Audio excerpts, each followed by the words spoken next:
Good morning. Good.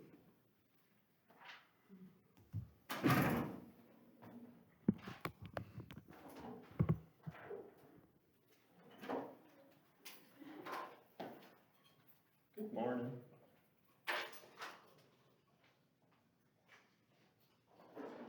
I wonder if this would show up better if I had the lights.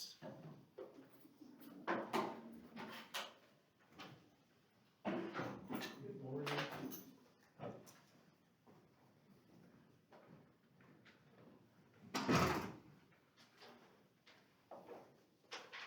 That's a little better.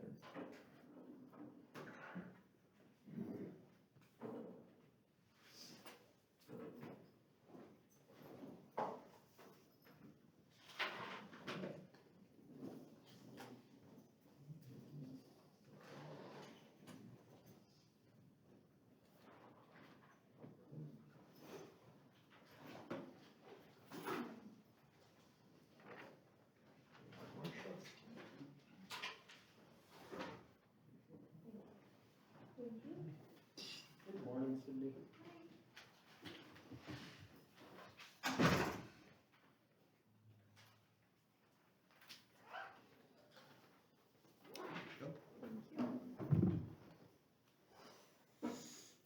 Wait about 1 minute.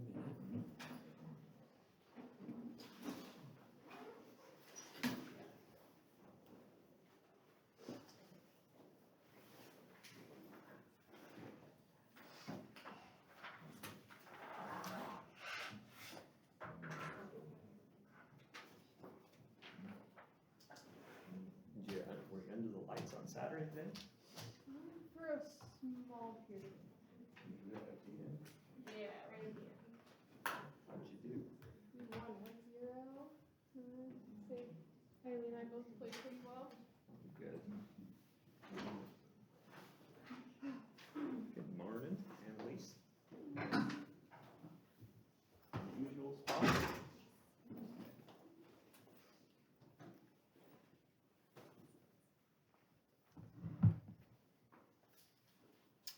Okay, so time to begin. So we just have 2 more days together. So I just wanted to remind you of the final exam. So that's Wednesday, May 4th at 8 o'clock, and that'll be here. And so that'll be just over chapter 9. So, Martin, I have posted a study guide for you for that. And so you can find that under the exam preparation folder. And so that's just right here. So you can see the content there. So these assignments or these short web articles will be helpful in preparing for the final, especially this one that you see on the back with Dr. David Bain. So you'll want to pay special attention to that one. I will ask some questions on the final for that one. So but that's all included there in the study guide. So should be good. So this assignment will be due on Thursday.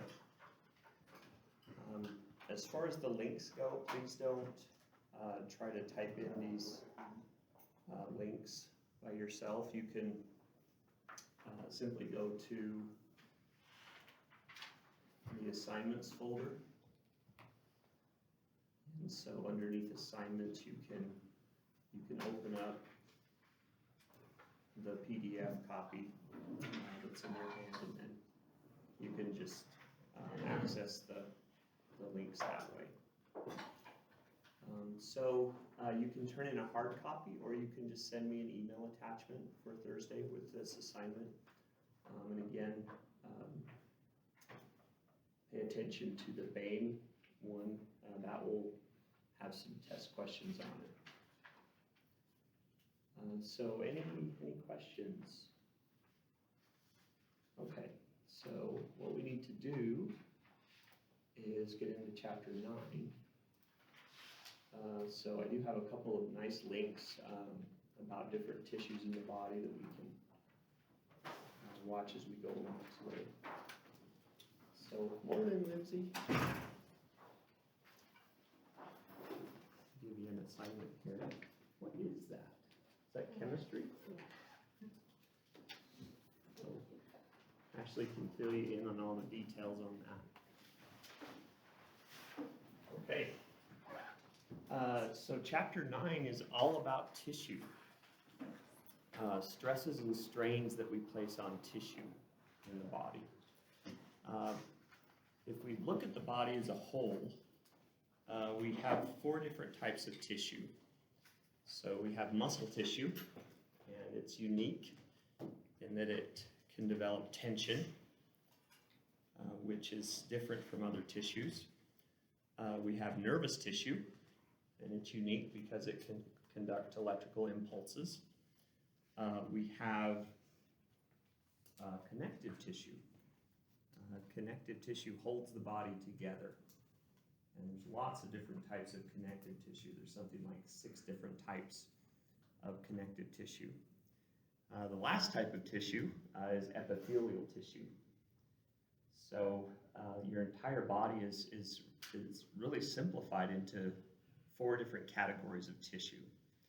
So in this chapter, we're talking mostly about muscles and bones and the mechanics of those 2 tissue types. So this is a common scenario. Any given Saturday afternoon in the fall, American football running back is trying to gain enough yardage for a first down. When he gets hit from the side by a linebacker, a loud pop is heard as the running back's knee bends sideways. The force from the linebacker's hit was directed immediately against the lateral part of the knee, and the medial collateral ligament snapped. So failure in tissue occurs when these forces, these external forces that come from contact, exceed the structural limits of the tissue.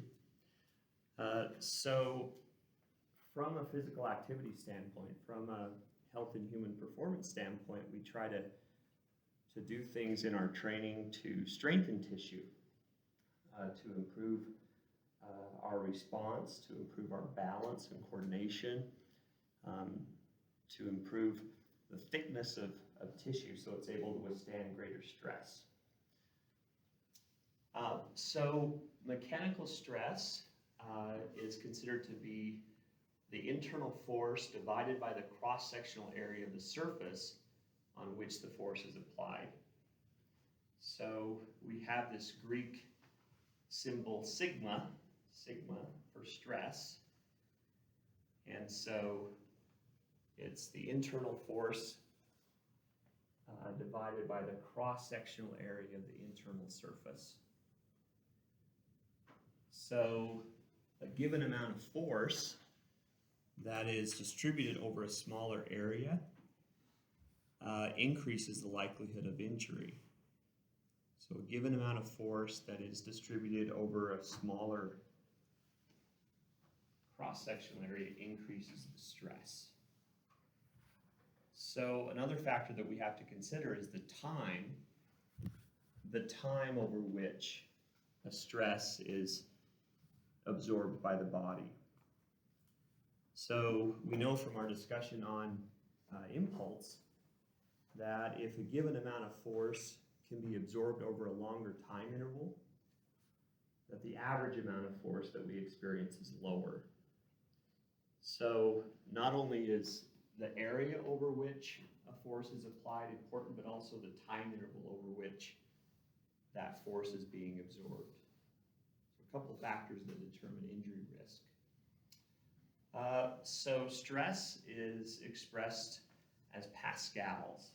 So one Newton of force divided by 1 meter squared is equal to 1 Pascal.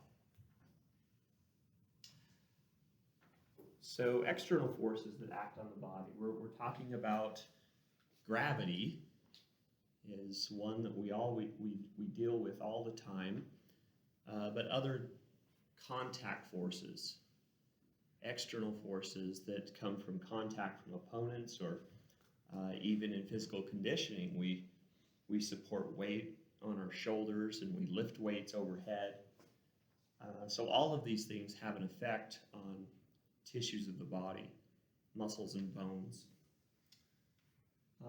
So you can see a lot of the different types of tissue here: cartilage, tendons, ligaments, and bones. All four of those represent different types of connective tissue. So connective tissue has a very high collagen content. So it's collagen that gives tendons and ligaments their strength. It's minerals and collagen that gives bone its strength in withstanding stress. And then, of course, muscle is a unique type of tissue as well.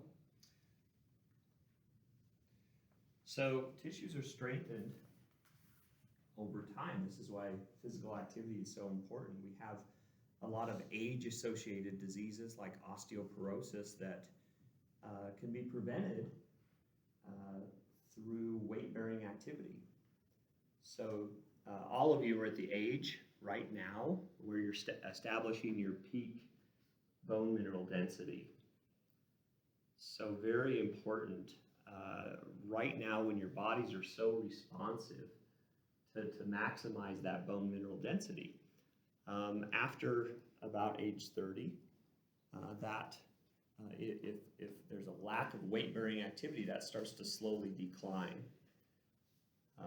until in older age it can reach critically low levels where we can have fractures of bone just due to a weakening of bone. Morning, Jackie. So to tie this into some practical principles that you've studied with exercise prescription, we have the usual FIT formula: frequency, intensity, time, and type. All of these factors, the way that these factors are put together into an exercise prescription determines how the body will change over time. So the specificity principle applies. You get exactly what you train for. So if you're placing a lot of load on your body, then muscle cells tend to get bigger. So there's tiny proteins in muscle that are increased, and so muscle cells get thicker. If we're doing a lot of low intensity, long duration activity, muscle cells tend to get smaller. They become more efficient at taking up oxygen. So it's interesting to me, and people spend an entire career studying this adaptation process.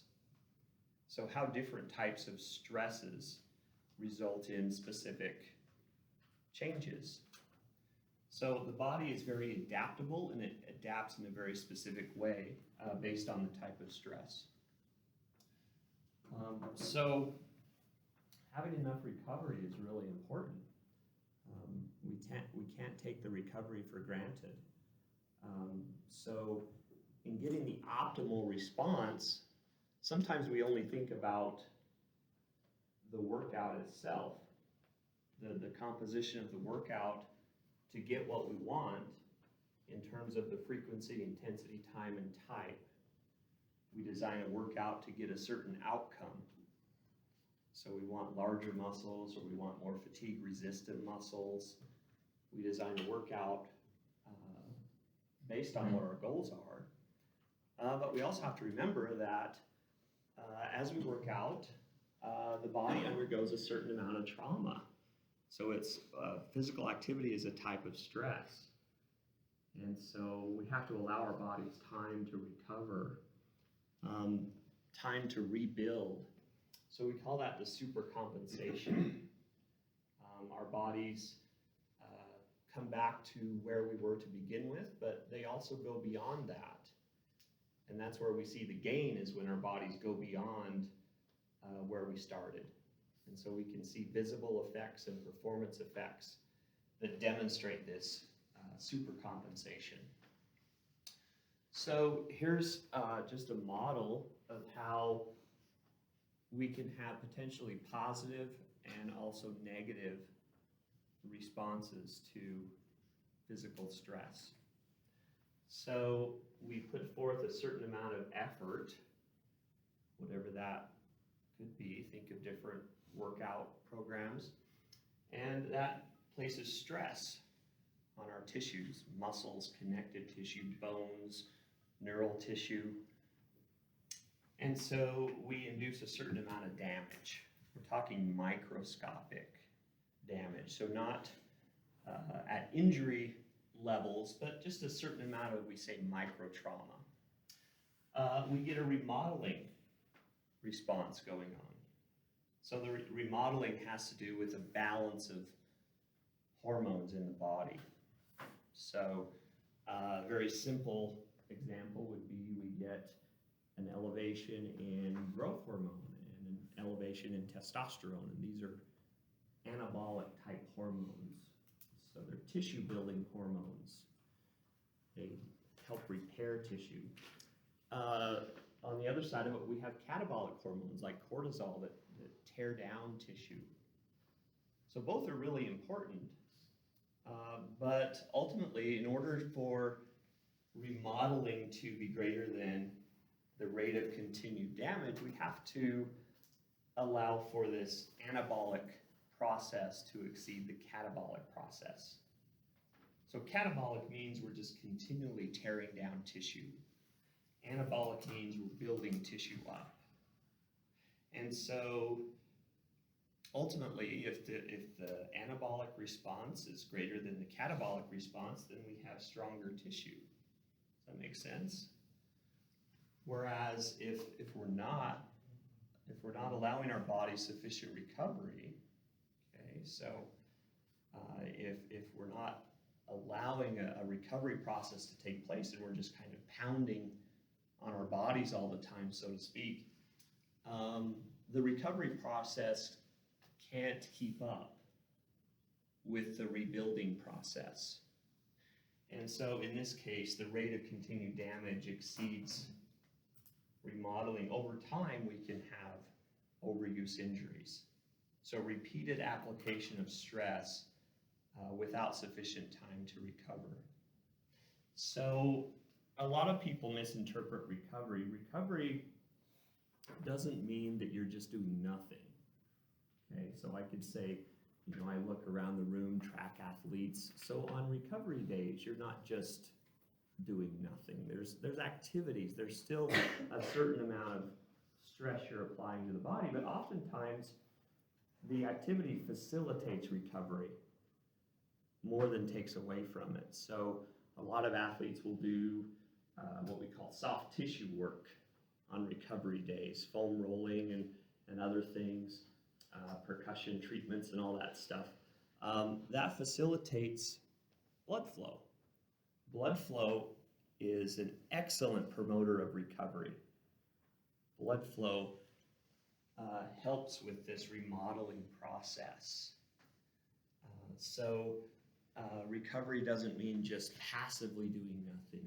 We're still actively doing something, but those things don't add to this tissue damage.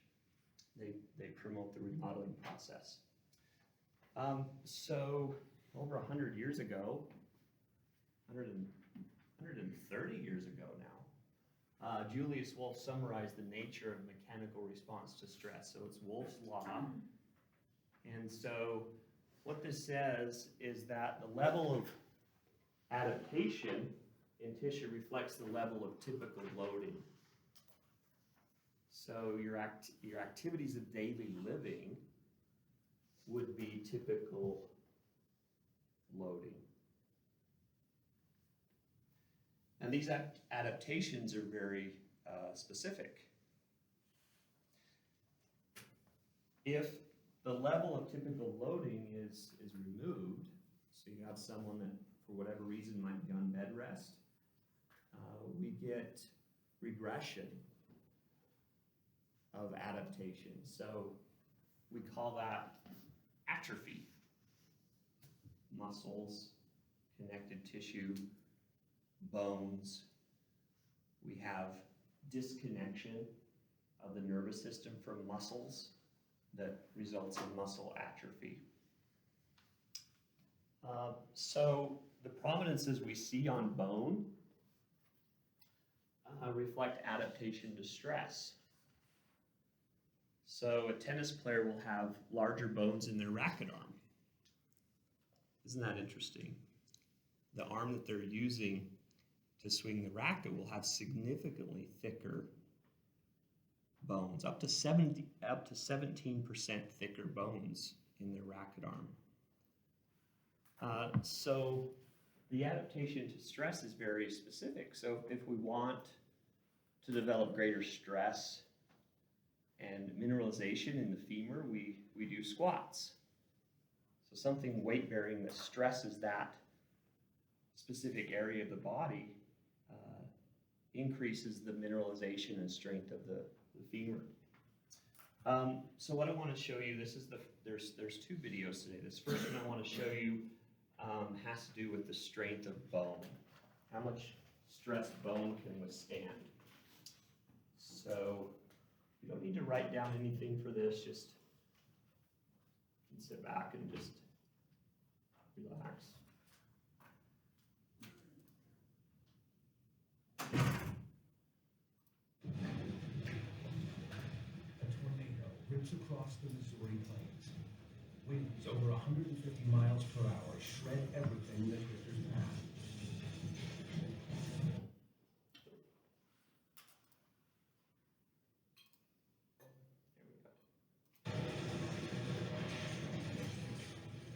When it smashes a trailer home, one man is sucked into the heart of the storm. Spun and shaken horrifically, his limp body drops out of the sky, a quarter of a mile away. That's crazy. I knew that I wasn't where I was supposed to be. And it took me a minute to realize, what was happening. Matt hasn't broken a single bone. How could that be?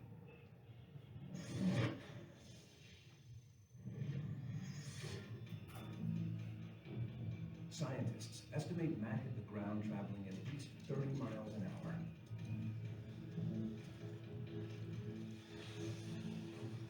Yet his bones protected his internal organs from being smashed.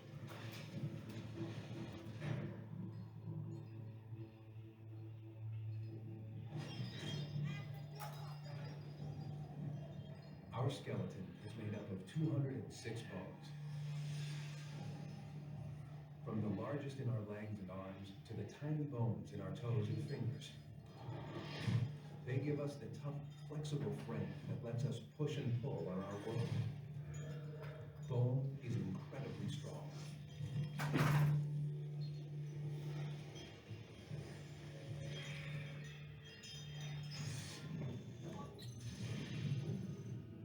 Pound for pound, bone is stronger than concrete. It has a strength to weight ratio found in no other natural material on Earth. The secret to bone's strength and lightness lies inside. It is a matrix of hollow cells. Its walls are as thin as paper. Bone gets its rigidity from calcium and phosphorus, materials found in seashells and teeth. But astonishingly, almost half of our bone mass is soft and alive, allowing our bones to bend.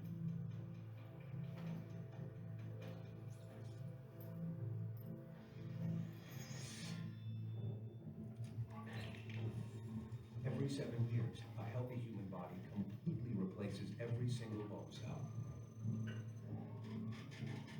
This renewal keeps our bones incredibly strong and uniquely adaptable. The beauty of bone is that it can change in terms of its patterns depending upon the stress that it sees in that particular area. And there are geometric designs in the bone that prevent the bone from breaking with torsion, with compression, with different types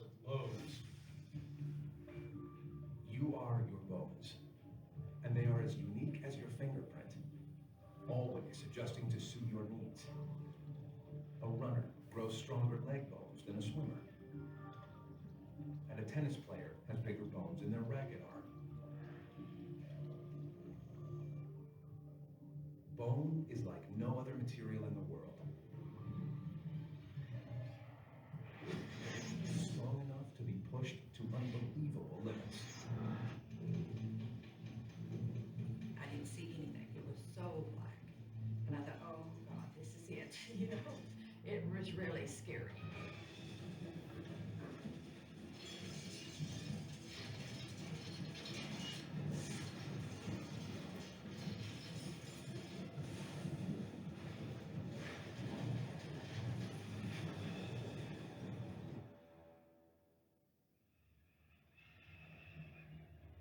When I looked up, there was just nothing. No walls, no furniture, no nothing.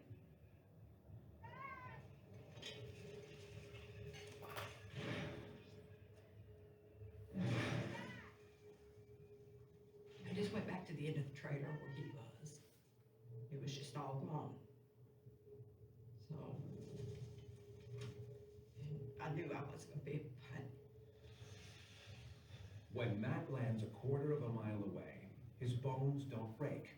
Not just because they're strong, but because they're flexible. His rib cage bends as much as an inch. A thigh bone can withstand almost a ton of stress before snapping. One final twist saves Matt's life. Something that allows his bones to use their natural strength to the maximum. As the storm hits, it hurls a lamp across the room, knocking Matt out cold.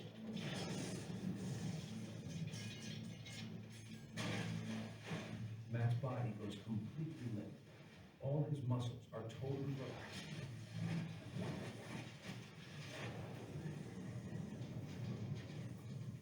This allows his bones to evenly absorb the shock of landing.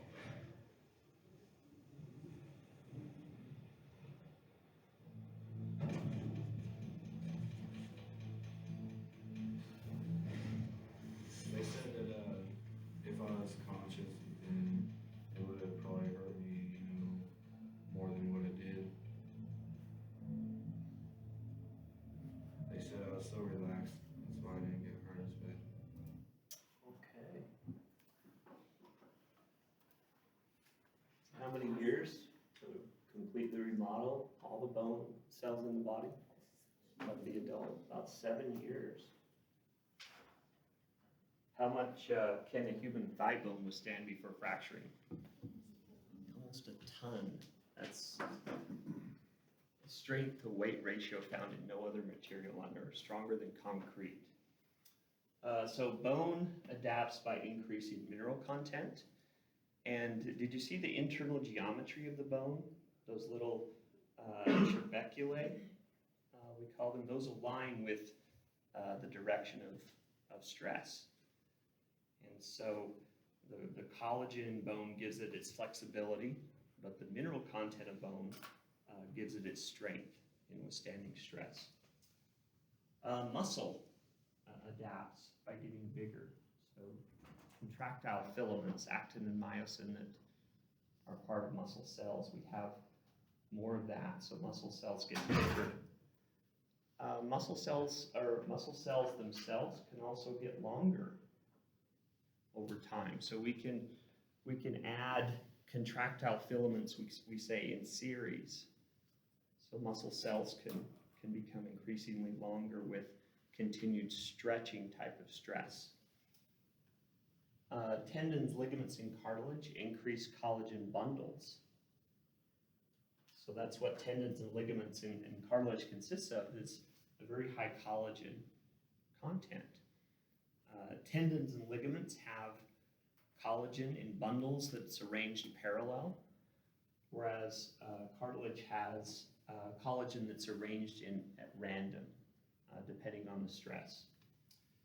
Neural tissue adapts, so the axon that makes up the nerve cell gets thicker.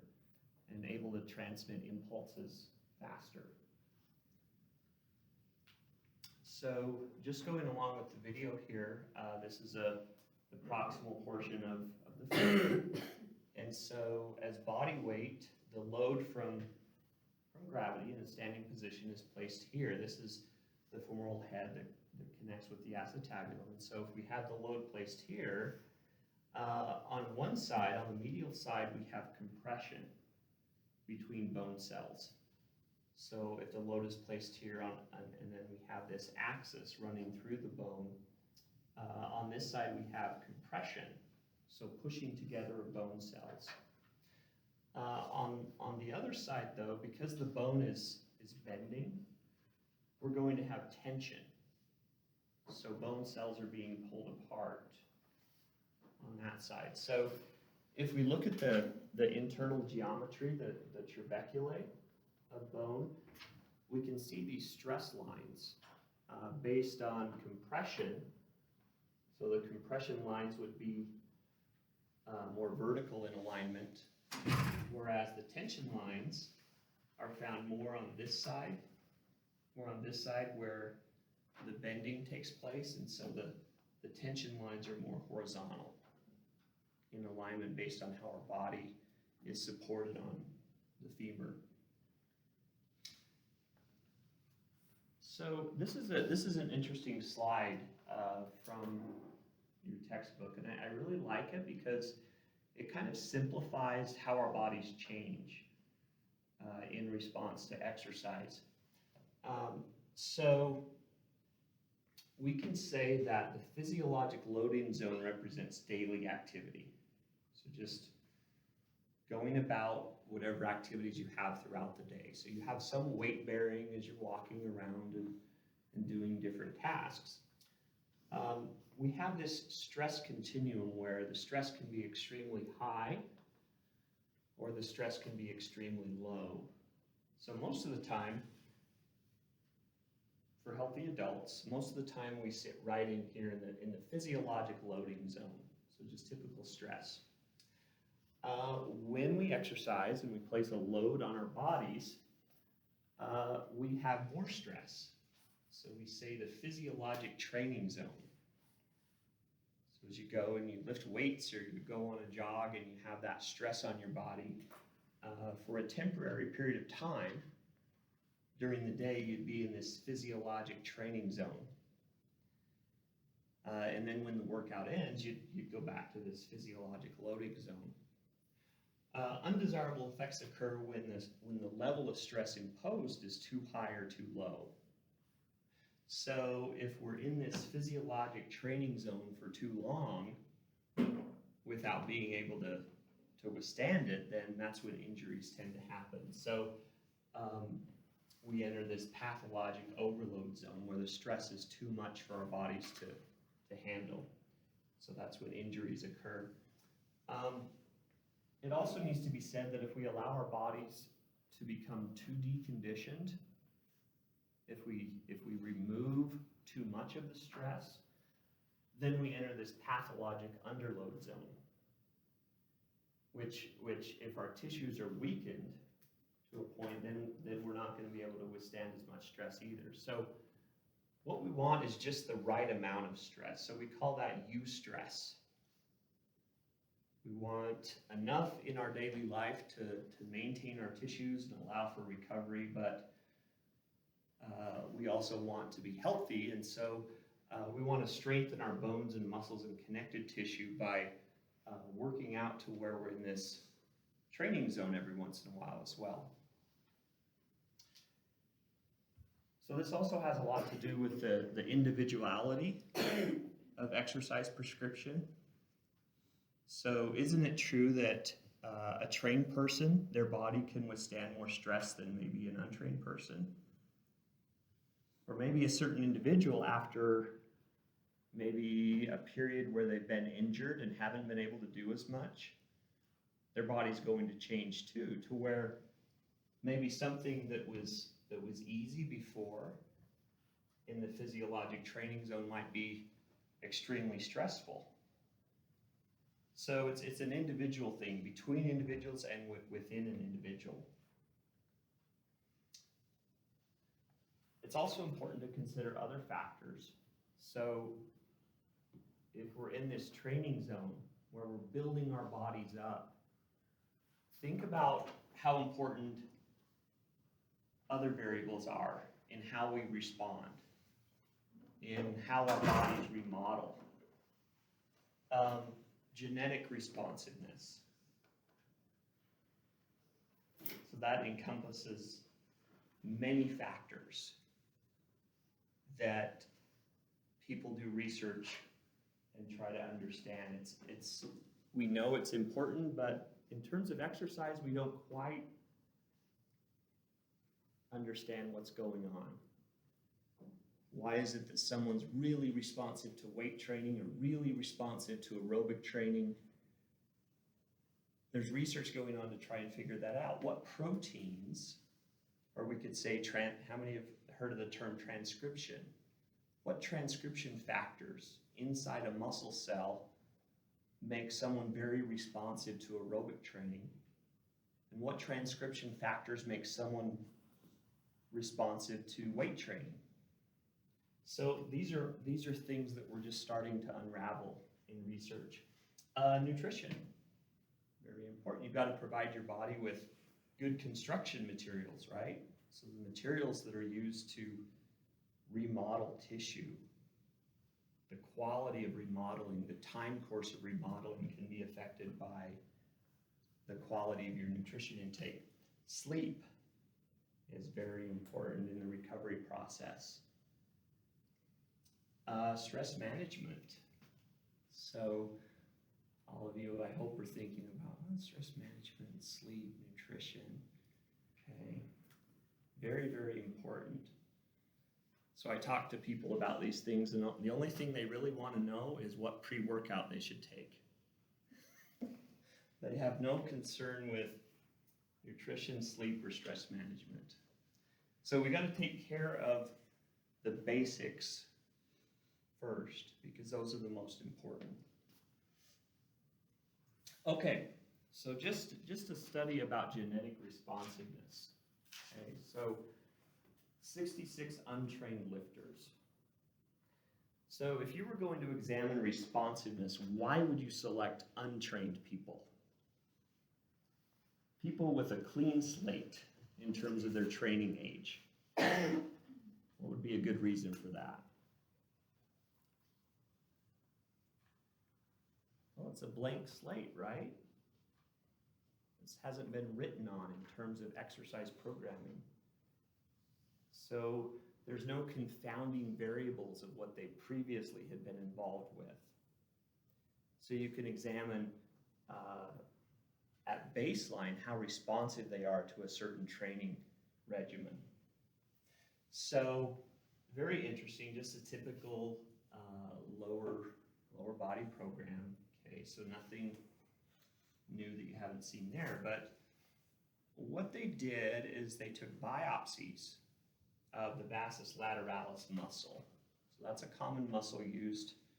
It's readily available, and so they have a needle and they put it into the vastus lateralis and they snip off a tiny piece of muscle, and then they freeze it, and then they cut it into slices to look at under a microscope. So they're able to determine all of these factors that make up responsiveness. So out of 66 people, completely untrained, they found that 17 were considered non-responsive. So can you imagine doing a strength training routine for 16 weeks and no response? Moderate responders were about half. 32 of the 66 were considered moderate. And then 17 were considered extreme.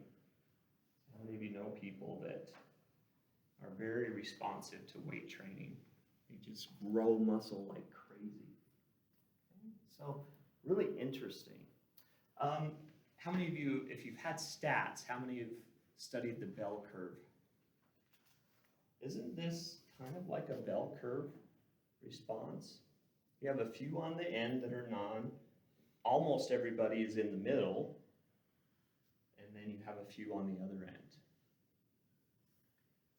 Okay, so a couple factors. How did they measure responsiveness? So this is baseline. This is at 16 weeks, looking at the mean fiber area. So think of this as how big were their muscle cells in their vastus lateralis after that 16 weeks. So we have the non-responders here, okay, so no change. Moderate was a 28% increase in their muscle fiber area, and then the extreme was 58%.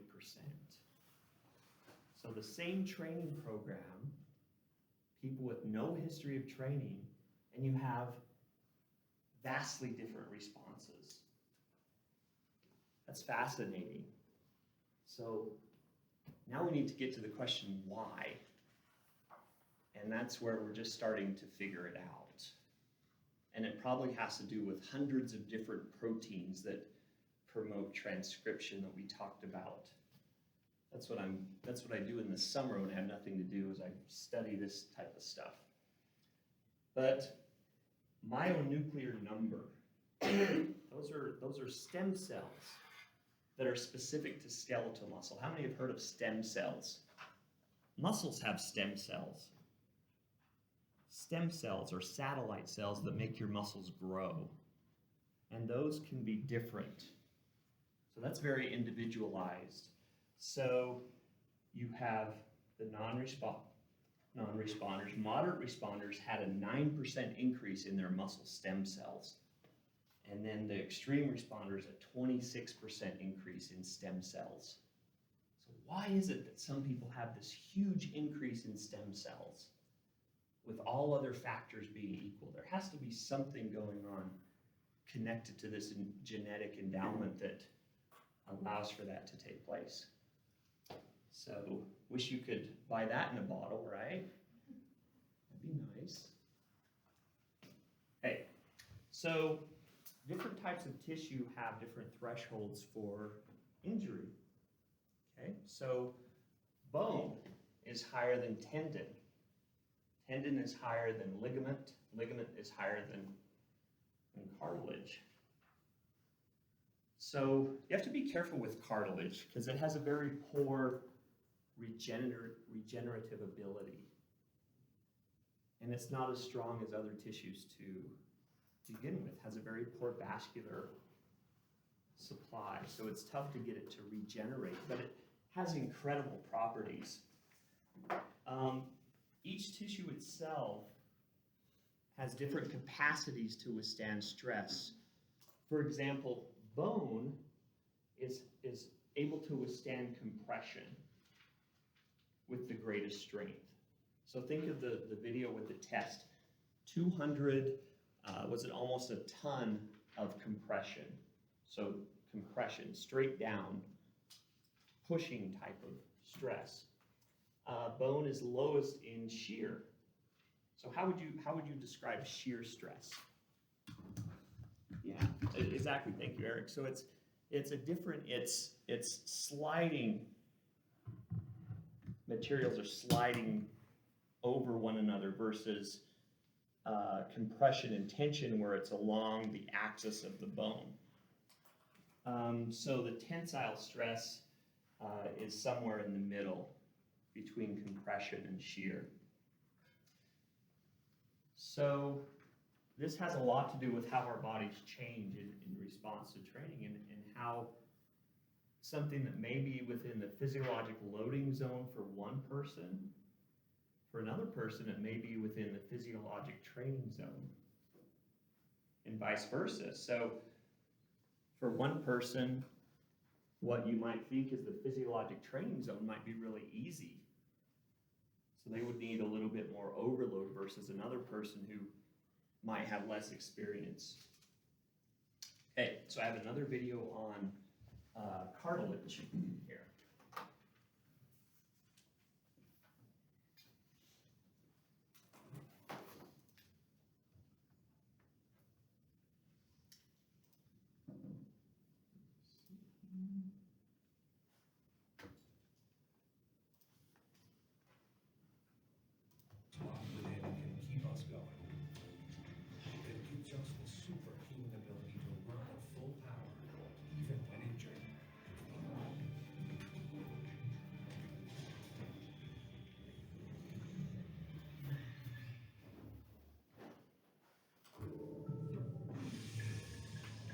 always okay. Is an amazing machine holding hidden power and flexibility. But what happens when we push bone and muscle beyond normal limits?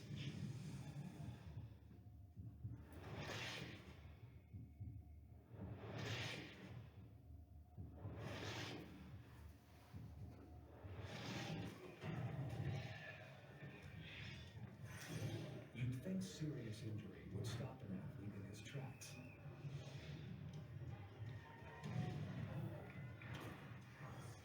In fact, our bodies have strength to override normal reactions, so we can ignore damage and keep going. But we only do this by drawing on a very special series of factors. Two rival college football teams are battling it out. It was the first game of our season. It was in the third quarter. I was the outside receiver. Trailing in the game, Cerritos College are fighting to get back on top.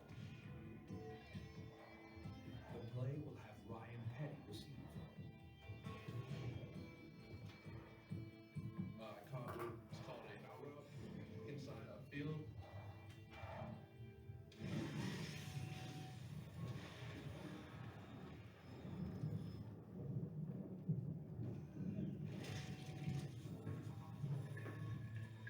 I thought I had gotten shot in the arm and it had gotten blown off. That's what I thought I did myself. I thought it was something very serious. Some of the most pain I've ever had in my life.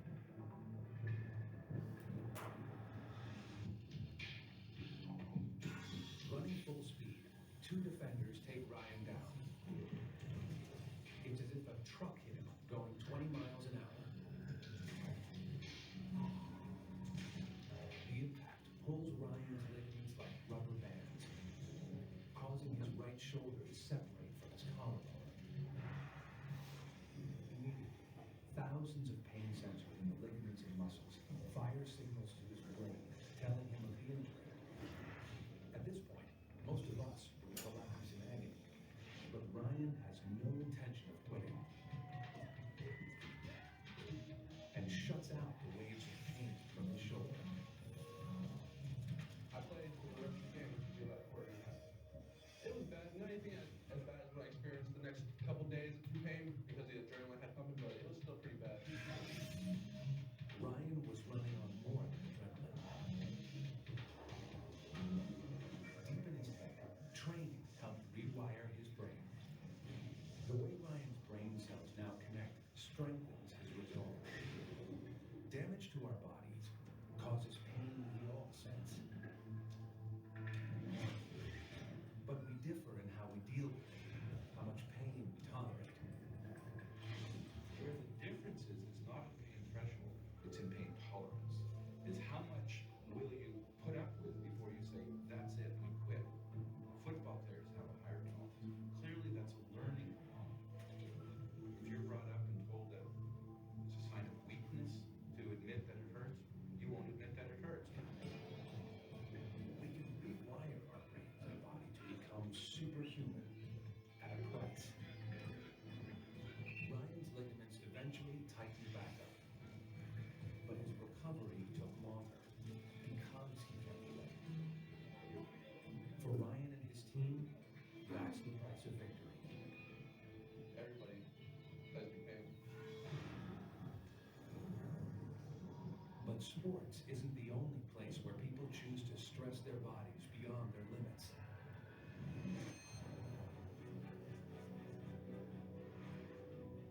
One of the most beautiful of the performing arts is also one of the most painful.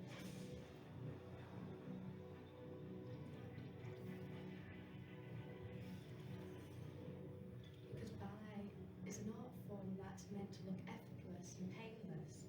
I don't think we encourage each other to go on about how painful it is. Dancing on the tips of the toes is graceful, but it compresses dancers' joints beyond normal limits. Amazingly, the pressure on the toe bones amounts to 3 elephants stacked on top of each other, balancing on one leg. Pain sensors in the toe joints trigger signals that fire along nerves in the leg and spinal cord. In seconds, pain messages flood the brain. Studies suggest women feel pain sooner than men, yet have a higher tolerance for it. You have to keep mentally strong. I don't think you could be in this job and do what you do. You couldn't do self-inflicted pain, which what ballet is, and be too delicate. Professional ballet dancers raise their pain tolerance with repeated training and performances. Everybody's got some kind of small niggle or injury, and the show would never go on if all we ever did was complain. Whether ballet's elegance or football's violence, the mind can stand tremendous levels of pain. Besides unlocking our body's resilience, the mind Okay. So think about the formula that we had for stress. Force divided by area. So a ballerina has a very small area where they're supporting all this body weight. So there's a lot of stress on just some very small bones and other structures. So this is a hypothetical curve where we see that overuse injuries can take place with very low amounts of stress applied frequently. So this would be like submaximal stress. So this is the stress. So very low amounts of stress applied frequently without recovery. Injury can also happen with very high amounts of stress. So all at once, like the football player that was injured. So very high amounts of stress applied with a low frequency, sometimes just once. So everybody's response is going to be a little bit different based on how strong their body is to begin with, what their body can withstand. What we want is to be in this safe zone where we're not applying stress too frequently without sufficient recovery, but we're also taking steps to protect ourselves. So if we have a lot of stress applied all at once,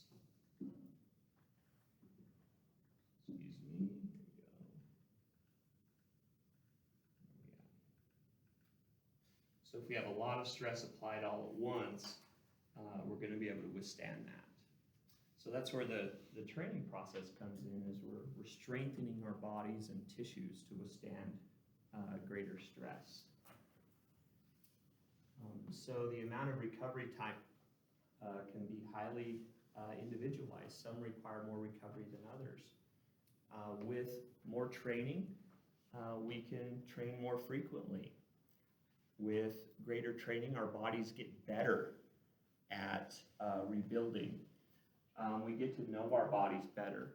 So we're able to regulate with experience how much recovery we need, and we're able to feel when we're ready for that next overload. So how do we know if we're doing it right? How do we know if we're headed in the right direction? That's where we do testing. Okay, so we do tests to assess all kinds of different muscular characteristics.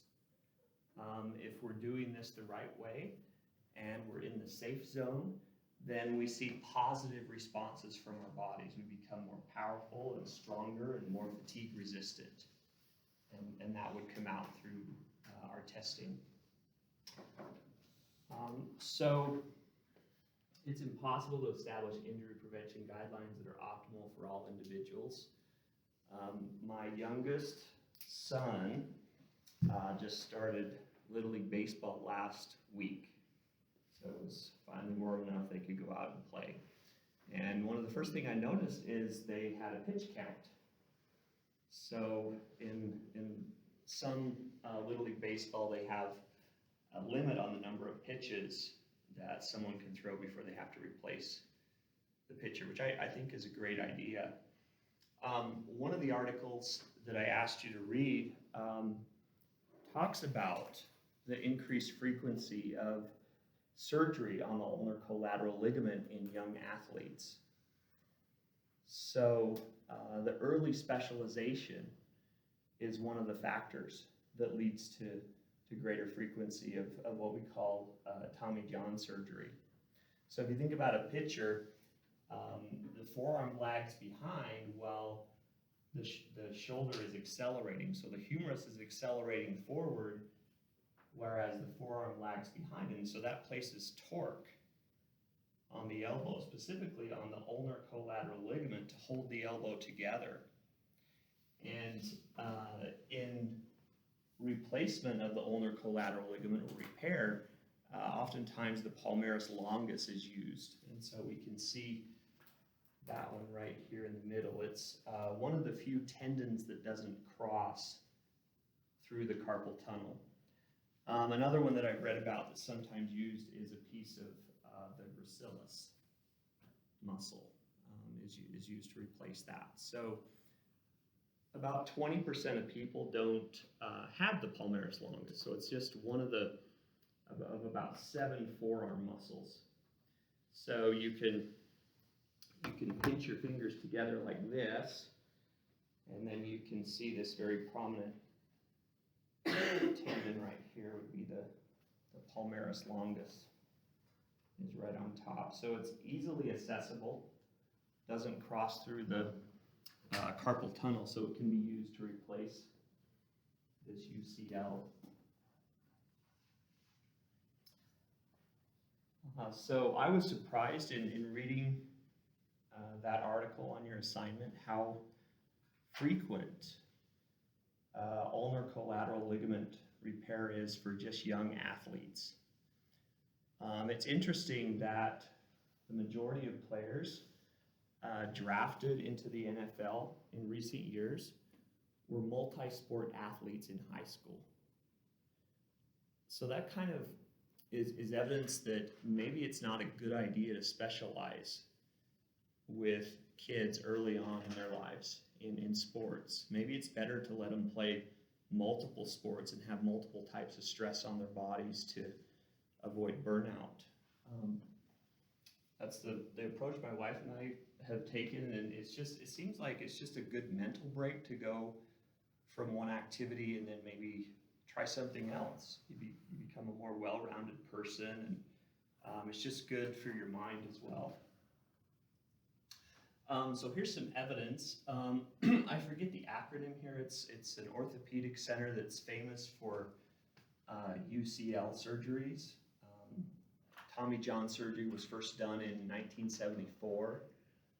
So you can see here, back 25 years ago, 30 years ago, the number of surgeries they were doing for adolescents was pretty non-existent. And then just the rise in frequency. 2009, almost half of all the Tommy John surgery they did was on adolescents. So that just seems way too high. And I think a lot of parents get the idea that Tommy John surgery is kind of is going to make the arm throw faster. But I think what they forget is all the 14 months of rehabilitation, and also kids mature during that time period, which can produce a faster throw. So there's a lot of misconceptions out there, and I think we've got to take a more balanced approach with our kids, is my opinion. Okay, so we're going to talk about 3 different types of stress, and then we'll call it a day. So I know you've got a lot on your plate, so we'll cut it here in just a minute. So principal stress can come from external loads. Okay, so that's gravity and contact force, as well as internal loads. Okay, so internal loads come from activation of muscles. So muscles that pull on their attachment point through tendons. So our first one is tension. So that's a great example of muscle pulling on bone that creates tensile stress. Oftentimes, with the process of gaining strength, we see changes in tendon strength before we see changes in muscle strength. So why would that make sense if the tendon gets thicker before the muscle gets stronger? Why is that a logical course of progression? What would happen if it was the other way around? What if a muscle improved its force output before a change in a tendon? Yeah, so you risk tearing a tendon. So it makes sense that the attachment point would have to get stronger. The bone would overgrow the tendon to a certain degree so that you're able to withstand greater force from a muscle. Stretching places tensile stress on muscles and tendons. So muscles and tendons together, we call that a musculotendinous unit, where the fibers of the muscle blend with the fibers of a tendon. So tendons can adapt and become a little bit longer over time with stretching. Stretching and mobility, probably one of the most neglected components of fitness. I think in the general population, people think, okay, I've got the cardio area over here and I've got the weights over here. Maybe they forget that mobility and stretching is also a very important part, especially to correct muscle imbalances and to keep your body functional. As I've gotten older, I've noticed that the mobility part becomes increasingly important to being functional. Another example, hanging from a pull-up bar.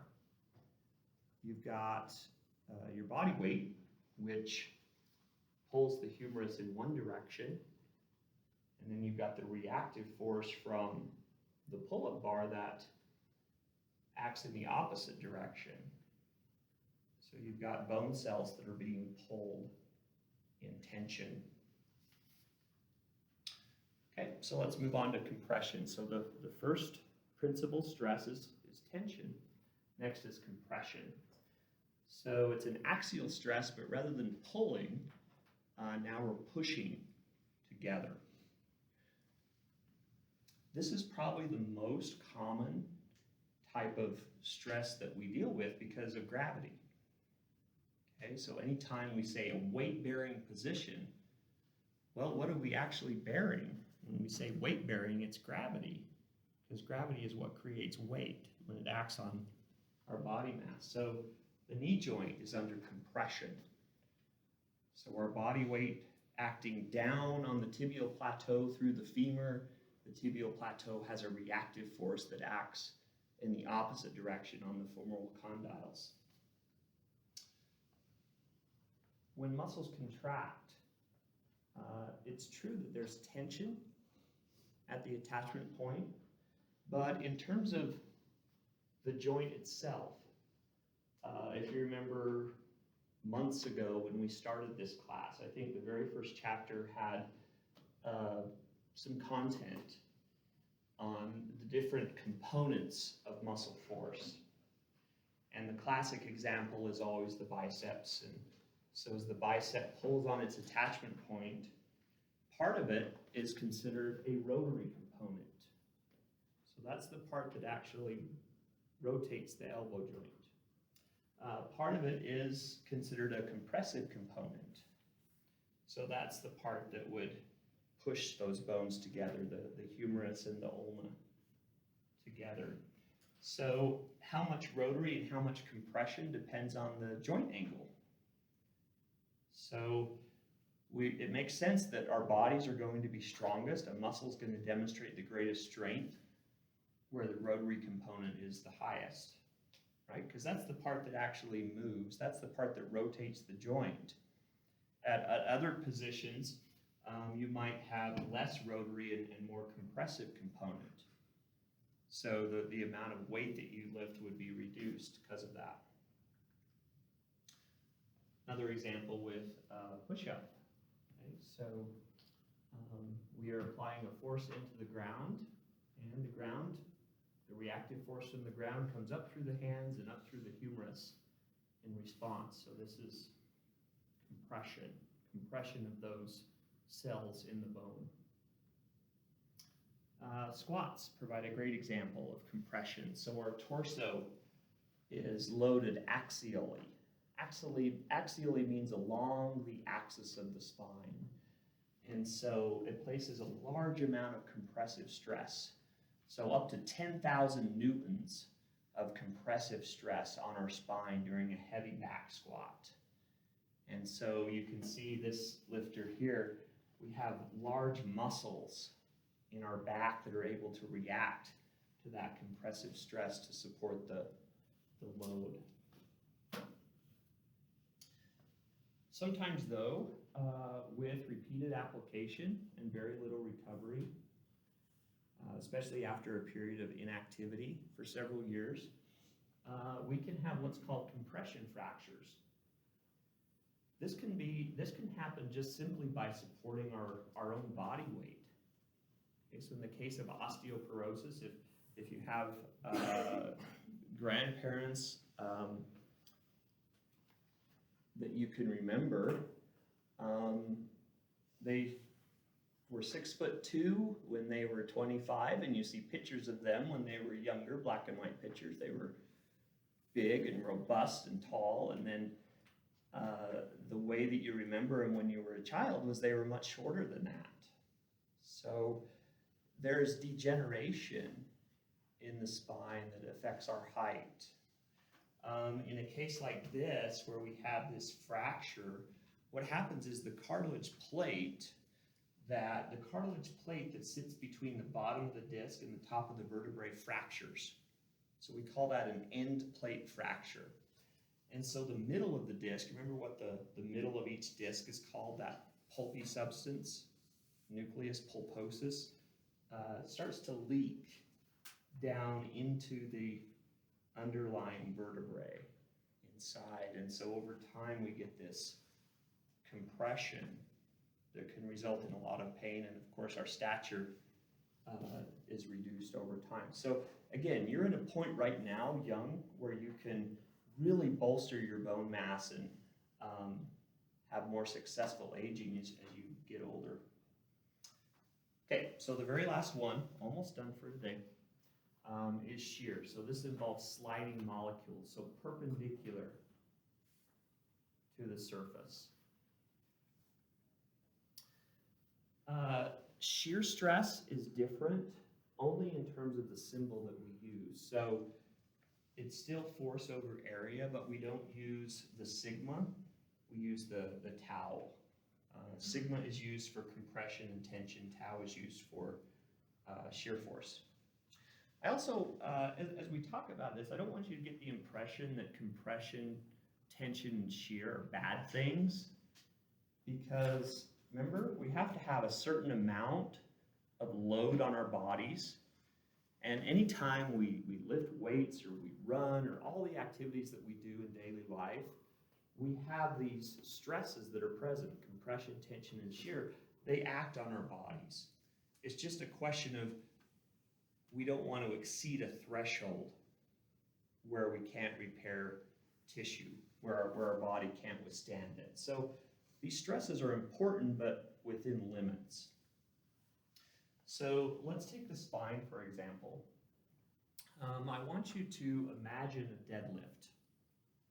This is how your spine looks, the lumbosacral segment, as you do a deadlift exercise. So notice that we have just a slight amount of arch in the lumbar spine. That's normal. Normal, we call the normal lordotic curve. So we have torque due to the load in upper body mass. So notice this torque is acting in this direction, acting clockwise. And if we didn't have activation of muscle, what would this torque do to the spine based on this direction? If we didn't have these muscles that are pulling the spine back into extension, what would this torque tend to do to our lumbar spine? We tend to flex it, right? And that's not very good, because then it's the ligaments that are supporting that load rather than our muscles. So muscles have the largest stabilizing role. Ligaments and discs and joint capsules, they have a very limited ability to withstand loads. So this muscle activation creates compression and also shear. So notice the rotation point right here between lumbar 4 and lumbar 5. And so this compression and shear due to this muscle force create those stresses on the spine. And that's a good thing, but within limits. If we have the proper activation strategy, it's a good thing because that's what allows our bodies to get stronger. Okay, so you can see differences here in deadlift technique.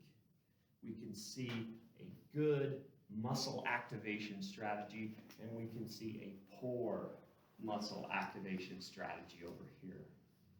Okay, so what do we notice here is we got isometric tension that keeps this lumbar spine in its normal lordotic curve. So we're isometric through here, which enables us to effectively be dynamic through the hips. So we create this effective dynamic hinge through the hips as we have this nice, stable, isometric center or core in our bodies. So contrasting two different support strategies with our spine, this one over here is where we have proper activation of muscles. We keep the lumbar spine in slight extension. We call that a neutral spine. How many have heard of that concept, the neutral spine? Neutral spine, that's what we want. So our muscles have locked our spine in place so that we're able to effectively move about the hips. Okay, so muscles get fatigued over time. Say you have a job where you're loading trucks at FedEx or UPS for 5 straight hours. Muscles start to get fatigued over time. And so they're not able to keep this nice neutral spinal position. And so now what have we got? Fatigued muscles with ligaments that are taking on that load. What happens to the shear stress in this case if muscles aren't firing properly and ligaments are starting to support the load? We've got lots more of that shear type stress on the spine. Shear stress is the primary factor that herniates discs. How many have heard of a disc herniation? That's where the annulus fibrosis on the outside wears out, and then the nucleus pulposus starts to migrate through, and then we get pressure on those nerve roots. Very tough to come back from and heal from. So as I close for today, I want you to just remember it's very important to have proper muscle activation.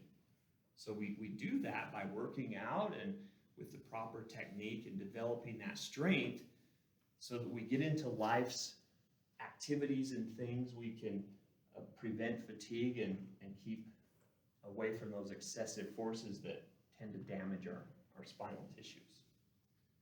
Okay, so any questions?